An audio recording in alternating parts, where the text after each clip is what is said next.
দেশ থেকে বিদেশ, খেলা থেকে বিনোদন, সব ধরনের খবর নিয়ে আমি মিঠু শুরু করছি নজরের দুনিয়া। রাহুল গান্ধীকে বিদেশের নাগরিক 4 সপ্তাহের মধ্যে কেন্দ্রের কাছে রিপোর্ট চাইল আদালত। শুধু ভারতে নয়, ব্রিটেনেরও নাগরিক লোকসভার বিরোধী দলনেতা রাহুল গান্ধী। বিজেপি নেতা সেই অভিযোগের ভিত্তিতে ফের কেন্দ্রের মতামত জানতে চাইল এলাহাবাদ হাইকোর্ট। রাহুলের নাগরিকত্ব নিয়ে আগামী 4 সপ্তাহের মধ্যে কেন্দ্রের মতামত জানতে চাইল শীর্ষ আদালত। সম্প্রতি বিজেপি নেতা ভিঘ্নেশ শিশির এলাহাবাদ হাইকোর্টে দাবি করেন, রাহুল গান্ধী যে শুধু ভারতের নাগরিক তা নয়, তার যথেষ্ট প্রমাণ তার হাতে রয়েছে। ওই বিজেপি নেতা আদালতে দাবি করেছেন, রাহুলের নাগরিকত্ব নিয়ে তথ্য জানতে তিনি ব্রিটেনের সরকারের সঙ্গে যোগাযোগ করেছিলেন। কিছু তথ্য তারা দিয়েছেন, তবে সব তথ্য গোপনীয়তায় খতিয়ে দেখা হয়নি। এ বিষয়ে সিবিআই তদন্ত হওয়া উচিত। কেন্দ্রেরও উচিত এ বিষয়ে হস্তক্ষেপ করা। এলাহাবাদ হাইকোর্ট এ বিষয়ে কেন্দ্রের অবস্থান জানতে চেয়েছে। Sunirnoy imaging centre private limited advance প্যাথোলজিতে thalassaemia screening, large size biopsy setup সহ সমস্ত পরীক্ষা, echocardiography, fetal echocardiography, CT scan, CT guided FNAC, 4D USG guided FNAC, endoscopy, colonoscopy, uroflowmetry, spirometry, colour Doppler, digital X-ray, তাছাড়াও সমস্ত বিশেষজ্ঞ চিকিৎসকদের পরিষেবা একই ছাদের তলায় নিয়ে হাজির সুনির্ণয়। ঠিকানা 126/1 পিলখানা রোড, রানীবাগান, বহরমপুর, মুর্শিদাবাদ। বিশদে জানতে যোগাযোগ করুন 8373049252 7547900377। কানাডায় আসন্ন নির্বাচনে প্রভাব খাটাবে ভারত, চাঞ্চল্যকর দাবি সে দেশের গুপ্তচর সংস্থা। চাঞ্চল্যকর দাবি করল কানাডার গুপ্তচর সংস্থা কানাডিয়ান সিকিউরিটি ইন্টেলিজেন্স সার্ভিস। সে দেশের আসন্ন নির্বাচনে ভারত ও চীন প্রভাব খাটানোর চেষ্টা করতে পারে মনে করছে তারা। এমনকি আগামী মাসের নির্বাচনে ভারত চীনের পাশাপাশি রাশিয়া এবং পাকিস্তানও হস্তক্ষেপ করতে পারে বলে আশঙ্কা করছে সিএসআইএস। 28 এপ্রিল কানাডায় সাধারণ নির্বাচন। বিপুল সংখ্যক ভারতীয় সেখানকার নাগরিক, এদের মধ্যে একটা বড় অংশ শিখ সম্প্রদায়ের মানুষ। সাম্প্রতিক সময়ে খলিস্তানপন্থীদের নিয়ে বিবাদী দুই দেশের কূটনৈতিক সম্পর্ক তলানিতে এসে ঠেকেছে। নেপথ্যে খলিস্তানি জঙ্গি নেতা হরদীপ সিং নিজ্জরের হত্যার ঘটনা। কানাডা দাবি করেছিলেন এই খুনে ভারতের হাত থাকতে পারে, যদিও সেই অভিযোগ অস্বীকার করেছে দিল্লি। এই পরিস্থিতিতে সে দেশের নির্বাচনে ভারত নাক গলাতে পারে।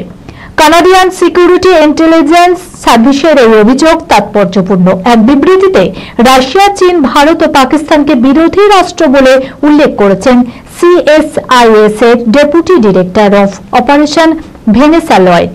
তিনি বলেন, বিরোধী রাষ্ট্রগুলি নির্বাচনে হস্তক্ষেপের জন্য কৃত্রিম মেধার ব্যবহার বাড়াচ্ছে। সে দেশের গণতান্ত্রিক প্রক্রিয়ায় হস্তক্ষেপে সবচেয়ে এগিয়ে চীন। একইভাবে বিভিন্ন গোষ্ঠীর উপর প্রভাব খাটাতে পারে ভারত, যেহেতু তাদের সেই ক্ষমতা ও অভিপ্রায় দুই রয়েছে।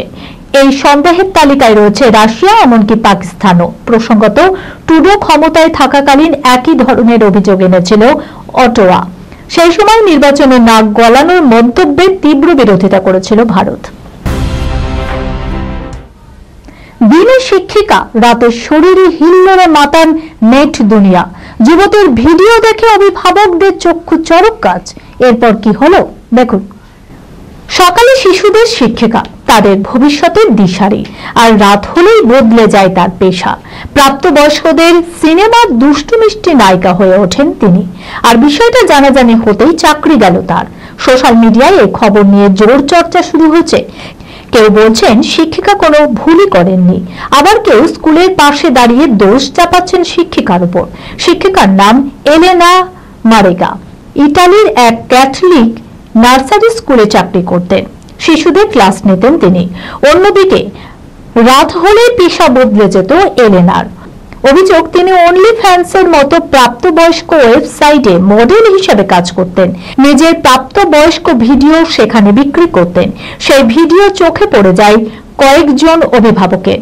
এরপর স্কুল কর্তৃপক্ষের কাছে অভিযোগ জানান তারা। অভিভাবকদের দাবি ছিল একজন শিক্ষিকা যে ছাত্রছাত্রীদের ভবিষ্যৎ গড়ার কাজ করছেন, তিনি যদি এই ধরনের পেশার সঙ্গে যুক্ত থাকেন তাহলে শিশুরা কি শিখবে।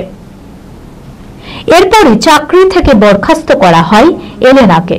যদিও স্কুলের সিদ্ধান্তের বিরোধিতা করে তিনি জানান মাসিক বেতন মাত্র 1200 ইউরো, যা দিয়ে সংসার খরচ চলে না।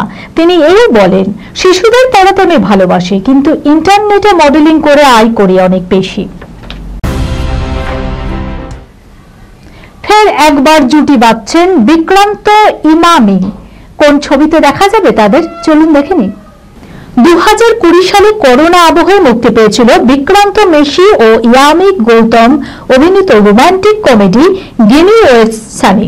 ছবিটি প্রাথমিকভাবে বড় পর্দায় মুক্তির কথা থাকলেও সে সময় তার সম্ভব হয়নি।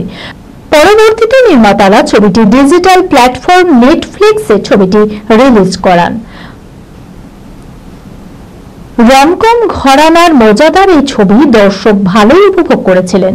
ছবির সাফল্যের কথা মাথায় রেখে এবার তার সিকুয়েল তৈরির সিদ্ধান্ত নিয়েছেন নির্মাতারা। আর এই ছবিতে আবার জুটি বাঁধছেন বিক্রান্ত মেশি ও ইয়ামি গৌতম। তবে এবার আর ডিজিটাল প্ল্যাটফর্ম নয়, গিনি ওয়েটস সানি 2 নিয়ে বড় পর্দায় আসছে নির্মাতারা। গতবারের আক্ষেপ এবার মিটিয়ে ফেলতে চান প্রযোজকরা। আগের ছবির গল্পের রেস ধরেই শুরু হবে এবারে নতুন ছবি। তবে এবার ছবিতে নাকি থাকছে দ্বিগুণ মজা, দ্বিগুণ ড্রামা, আর সঙ্গে থাকছে ভরপুর বিনোদন। এই খবরের সঙ্গে শেষ করলাম আজকে নজরে দুনিয়া। আপনারা দেখছেন টিভি 24 বাংলা, সংবাদ বিনোদন সারাদিন সারাক্ষণ।